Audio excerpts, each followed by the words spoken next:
Espirito'y magtuturo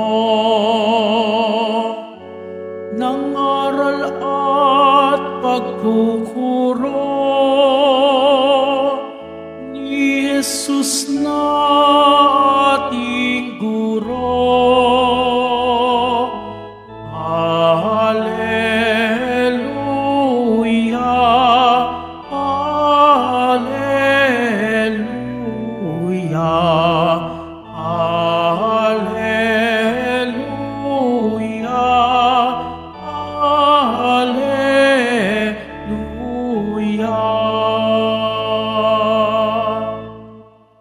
Sumainyo ang Panginoon. At sumaiyo rin. Ang mabuting balita ng Panginoon ayon kay San Juan. Papuri sa iyo, Panginoon. Noong panahong iyon, sinabi ni Jesus sa kaniyang mga alagad, "Ang tumatanggap sa mga utos ko at tumutupad nito, ang siyang umiibig sa akin. Ang umiibig sa akin ay iibigin ng aking Ama. Iibigin ko rin siya at ako'y lubusang magpapakilala sa kaniya." Tinanong siya ni Judas, hindi ang Iscariote, "Panginoon, bakit po sa amin lamang kayo nagpapakilala ng lubusan at hindi sa sanlibutan?" Sumagot si Jesus, "Ang umiibig sa akin ay tutupad ng aking salita. Iibigin niya ang aking Ama at kami sa kaniya at mananahan sa kaniya. Ang hindi umiibig sa akin ay hindi tumutupad sa aking mga salita. Hindi akin ang salitang naririnig ninyo, kundi sa Amang nagsugo sa akin. Sinabi ko sa inyo ang mga bagay na ito, samantalang kasama pa ninyo ako. Ngunit ang patnubay, ang Espiritu Santo, ang susuguin ng Ama sa pangalan ko, ang siyang magtuturo sa inyo ng lahat ng bagay at magpapaalaala ng lahat ng sinabi ko sa inyo." Mga kapatid, ang mabuting balita ng Panginoon. Pinupuri ka namin, Panginoong Hesu Kristo. Magsiupo muna ang lahat. Magandang umaga po sa lahat. Atin pong pagnilayan ang Ebanghelyo sa umagang ito, Lunes ng umaga. Simula ng ating pagbangon uli, pagtatrabaho, pag-asa, pagsasabuhay bilang Kristiyano. Meron akong isang maikling kwento tungkol sa aking personal experience. May one time na kami ay kumain sa isang karinderya. Sa pagkain namin sa karinderya, meron kaming kasamahan na bumili nung sinigang na isda. Hindi familiar yung isda sa akin. Siguro sa kanya familiar kasi ito yung isda usually sa probinsya. 3 kami nung kumain. Habang kami kumakain, ang sabi nung isang kasama namin, "Kumakain ka pala niyang isdang yan." Tiningnan ko siya at sabi ko na, "You don't say that." Kapag siya'y kumakain, nung pagkain gusto niya, you don't question the intention. Dahil hindi ikaw iyon. Ibig sabihin, yung isdang tinitinda doon, hindi ikaw ang market. Kaya wala kang karapatang sabihin, bakit ka kumakain ng isdang iyan? Kasi ang tendency ng tao, kapag hindi mo gusto, pangit sa iyo. Ang tendency ng tao, kapag hindi mo nagugustuhan ng isang bagay, parang pangit na siya. Which is injustice. Kung kumakain siya nung isdang iyon, irespeto mo ang kaniyang preference. Irespeto mo yung gusto niya. Pero hindi mo pwedeng itanong na kumakain ka pala ng isdang iyan. Parang nagja-judge ka na dapat hindi ka kumakain. Bakit ko po'y kinukwento sa inyo? Kasi marami sa atin ang mindset na ganun. Na kadalasan, para bang gusto natin tayo palagi ang tama. Para bang gusto natin, palaging tayo ang sentro ng mundo. Parang gusto natin na tayo ang pinaka-VIP ng sanlibutan. Hindi ganon ang sistema ng katotohanan. Lahat tayo'y sumasabay lamang sa takbo ng preferences ng tao. Halimbawa, ayaw kong pumunta sa doktor na yan kasi hindi naman nagpapagaling. Paano kung napagaling niya yung iba? Huwag mong sabihin hindi siya magaling na doktor. Nagkataong hindi para sa'yo. Kaya mayroon kang karapatang humanap ng ibang doktor na tatama doon sa iyong nararamdaman. Pero hindi nangangahulugang hindi siya marunong na doktor. Ilalagay natin yung ating mga paa sa sistemang hindi ako ang sentro ng mundo. Hindi ako ang dapat pakinggan ng lahat. Kung ang sinasabi ko man ngayon ay hindi mo gusto, hindi nangangahulugang mali ang sinasabi ko. Ayaw mo lang. Ayaw mo lang pakinggan. Yun naman ang kahulugan kung bakit umaayaw ka. Kapag hindi panig sa iyong kaalaman at hindi panig sa iyong kaisipan, ang tendency ay mag-judge ka ng tao.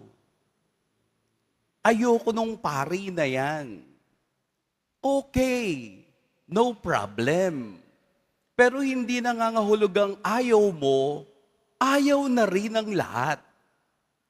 That's a sweeping conclusion. That's a sweeping judgment. Kaya nga po sa Ebanghelyo, kung ating itong hihimayin, ang nasa gitna ay pag-ibig. Ang nasa gitna ay umiibig sa akin. Sa gitna ng pag-ibig na ito, mayroong prerequisite at mayroong post-requisite. Mayroong upang maunawaan mo ang pag-ibig ni Kristo sa iyo, mayroon ka pang dapat malaman at mayroon kang dapat gawin. Hindi agad tayo magja-judge sa mga taong hindi pa nauunawaan kung ano ba ang kahulugan ng tunay na pag-ibig ni Kristo. Bakit siya namatay sa krus? Bakit kailangan niya magbata? Bakit kailangang dalhin ng krus na yan na hindi naman niya kasalanan? Dahil ang pag-ibig ay isang action rather than emotion. Tandaan po natin yan. Ang kahulugan ng pag-ibig, that love is an action rather than emotion. kapag ang iyong pag-ibig ay nakalebel lamang sa emosyon, masisira ang iyong pagkatao at ang iyong pagkaunawa. Kailangang ang pag-ibig ay gumagalaw upang makapasok ka sa sistema ni Kristo. Ano po yung prerequisite? Ano yung una kong dapat gawin upang matawag na ako'y umiibig kay Kristo? Sinabi sa Ebanghelyo, ang tumutupad ng mga utos ko ay siyang umiibig sa akin. We can only say that we love God kung ating tinutupad ang kaniyang mga utos. Ano ba ang utos ni Kristo? Eh di mag-ibigan kayo. Ito ang kaniyang bagong utos na bumabalot sa lahat upang maunawaan that love is an action rather than emotion. Kaya hindi mo pwedeng sabihin kung tatay ka na mahal ko ang anak ko kung hindi ka naman nagpo-provide ng kanilang mga kailangan. Hindi mo pwedeng sabihin mahal ko ang asawa ko, pero pagdating sa bahay, alak naman ang kaharap mo. That's a false pretense of love. Kung mayroong prerequisite, meron din tayong post-requisite. Minahal ko na si Kristo sa pagsunod sa kaniyang mga utos. Ano naman ang mangyayari kung minahal ko na siya at ano ang magiging resulta nito? Ang umiibig sa akin ay tutupad ng aking salita. Ako at ang aking amay mananahan sa Kanya. Sa pagtupad natin ng mga utos ni Kristo, we become the dwelling place of God. God indwells in us.